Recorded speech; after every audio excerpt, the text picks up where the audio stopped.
गणेशोत्सव हा अवघ्या काही दिवसांवरती येऊन ठेपलेला आहे आणि असं असतानाच मुंबई हायकोर्टानं आता डीजे वरतीच बंदी घातलेली आहे। तर डीजे वापरल्यास पोलीस कारवाई करणार असल्याचं सुद्धा आता बोललं जातंय आणि या संदर्भामध्ये आता सध्या गणेश मंडळांमध्ये आणि गणेश भक्तांमध्ये सध्या नाराजीचा सूर काहीसा पाहायला मिळतोय।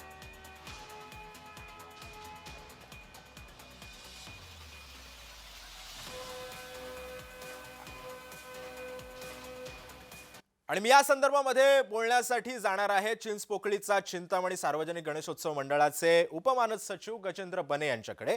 गजेंद्रजी, जर आपण हा हायकोर्टाचा निर्णय बघितला तर डीजे वरती बंदी घालण्यात आलेली आहे। जे एकेकाळी सरकार म्हणत होतं की आम्ही कोणत्याही निर्बंधांशिवाय हे सगळे सण उत्सव हे साजरे केले जातील, मात्र आता पुन्हा एकदा या उत्सवांवरती आता निर्बंध घातले जात आहेत। आपली प्रतिक्रिया?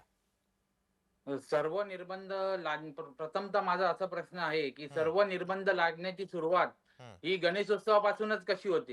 हम्म, आणि असं गणेशोत्सवाची सुरुवात ही पी बंदी, हम्म, मूर्तिकार संघटना यासाठी लढून नुकतंच आता गणेशोत्सवाच्या सुरुवातीला गणेशोत्सवाच्या तयारीसाठी लागले. हम्म, तर आता ते त्यांचं आता कुठे गणेशोत्सवाच्या तयारी करता आता पुन्हा मुंबई कोर्टाकडनं नवीन आदेश आलाय.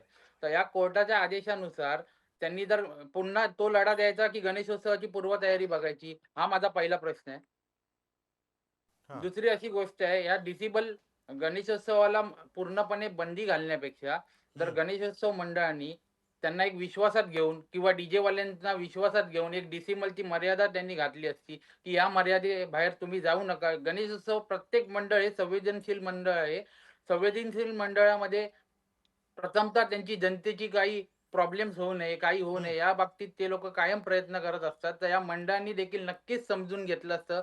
पण ही पूर्णपणे निर्बंध लादल्यामुळे या डीजेवर सुद्धा बरेच लोकांचा उदरनिर्वाह ठरलेला असतो. तो उदरनिर्वाह कसा यांनी करायचा हा प्रश्न सुद्धा मुंबई पण एक कोर्टाने गणेश लक्षात घेतला मंडळाचा पाहिजे. कार्यकर्ता म्हणून तुम्ही या सगळ्या निर्णयाकडे कसं बघताय? तुम्ही या निर्णयाला पाठिंबा देताय?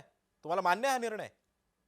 गणेशोत्सवाचा एक कार्यकर्ता म्हणून हं, तसेच आम्हाला कोणताही आमचंच मंडळ बघा किंवा आपलं इतर मंडळ असतील, हे कायम हं, सरकारची बाजू समजून मुंबई कोर्टात आदेशानुसारच चालत आलेले मंडळ आहेत. हं, अक्षरशः 100 वर्ष पूर्ण जुने मंडळ आहेत. पण हं. हा निर्णय कुठेही बंद न होता यावर कुठेतरी एक मर्यादा असली पाहिजे होती. पूर्णपणे बंद करण्याचा निर्णय हा आम्हाला देखील इतर गणेशोत्सवाची बाजू बघता आम्हाला सुद्धा पटलेला नाहीये. कुठेतरी निर्बंध जर त्यांनी लादले असते, तर नक्कीच मंडळांनी आपला पूर्णपणे त्याला पाठिंबा दिला असता. मंडळांनी देखील हा प्रयत्न केला असता, की कसा गणेशोत्सवाचा आवाजाची मर्यादेतून गणेशोत्सव साजरा करता येईल. हा हं. नक्कीच त्यांनी प्रयत्न केला असता. नक्कीच. त्यामुळे आता तुम्ही सोबतच राहा. मी आता आमचे प्रतिनिधी महेंद्र जोईलांकडे येणार आहे। महेंद्र, हायकोर्टाचा निर्णय आणि गणेशोत्सव मंडळांमध्ये सुद्धा काहीसा नाराजीचा सूर पाहायला मिळतोय। सध्या गणेश भक्तांची परिस्थिती कशी आहे आणि या सगळ्या संदर्भामध्ये त्यांचं काय म्हणणं आहे?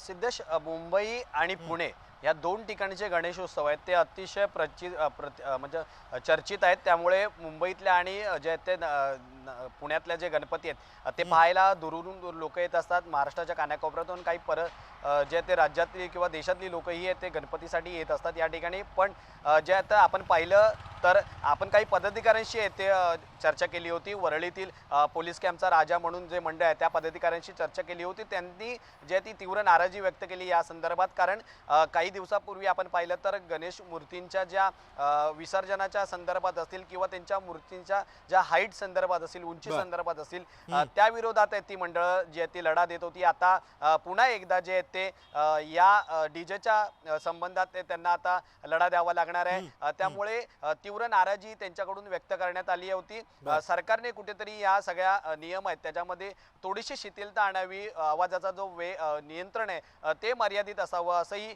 जे ते पदाधिकाऱ्यांचं म्हणणं आहे. त्यामुळे ज्या गणेशोत्सव काळामध्ये डीजे वापरण्यावरती गणेश मंडळ ही फार नाराज आहेत असं दिसून येतंय. खरंय। मी पुन्हा एकदा गजेंद्र तुमच्याकडे येतोय। जर आता हायकोर्टानं जर बंदी घातलेलीच आहे डीजे वरती, तर तुम्ही काय डीजे आता या गणेशोत्सवामध्ये वाजवणार नाही आहात असं आपण म्हणूयात। पण मग याला पर्यायी काय म्हणून मग वाद्य मग तुम्ही काय वाजवणार या संदर्भामध्ये? चिंचपोकळी सार्वजनिक उत्सव मंडळ हं, हे कायम सरकार जे आपल्या निर्देश लागतं त्याचा नेहमीच आदर करत असतो. हं, आणि किती वर्ष बघा सरकार कोविड असेल, काही असेल, सरकारच्या निर्बंधाप्रमाणे हे मंडळ चालत आलेलं आहे. हं, पण कुठेतरी आमचं निर्बंध असतील, पण आमचं पारंपरिक जेवढं वाद्य असेल ते आम्ही वाजवलं जातं. इतकं आमच्या ज्या गणेशोत्सवाच्या विसर्जन मिरवणुकीत सुद्धा एक पारंपरिक वाद्य असून त्या प्रथेला, आरतीच्या प्रथेला 50 वर्ष जवळ-जवळ पूर्ण झालेली आहेत. हं. पण आम्ही फक्त आमचा विचार न करता इतर मंडळ, जे काही मंडळ आहेत त्यांचा जो डीजेवरचा, काही मंडळांना प्रत्येकाला वाद्य मोठ्या प्रमाणात अवेलेबल नसतात. काही मंडळांना एक डीजेचा मार्ग अवलंबावा वाटतो. पण तो मार्ग त्या मंडळाला निवडण्यासाठी सरकारने नक्कीच मदत केली पाहिजे. माझं असं म्हणणं आहे, की तुम्ही मर्यादा कुठेतरी लावा, पण कुठेतरी पूर्णपणे निर्बंध घालणे हे कुठेतरी चुकीचं आहे. हे आमचं असं मत आहे. हं.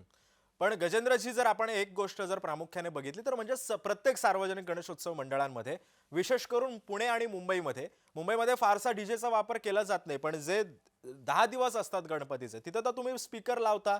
मग आता हे स्पीकर सुद्धा तुम्ही लावणार नाही, मग याला पर्याय काय? गणेशोत्सवाचा निर्बंध तर तुम्ही स्पीकर लावू नका.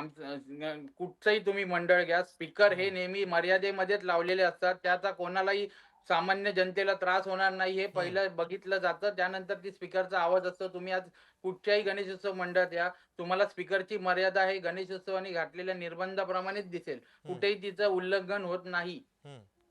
कुठेही त्या गोष्टीचं उल्लंघन होत नाही. ह्याची मी तुम्हाला मंडळातर्फे, इतर मंडळातर्फे हा निर्बंध हटवावे व त्याची काही मर्यादा त्याच्यावर आणाव्या, ही मी तुम्हाला विनंती करतो.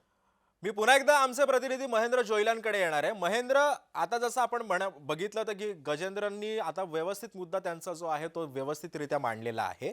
परंतु जे इतर सार्वजनिक गणेशोत्सव मंडळ आहेत त्यांच्यासाठी हा दुसरा पर्याय काय असू शकतो या गणेशोत्सवामध्ये?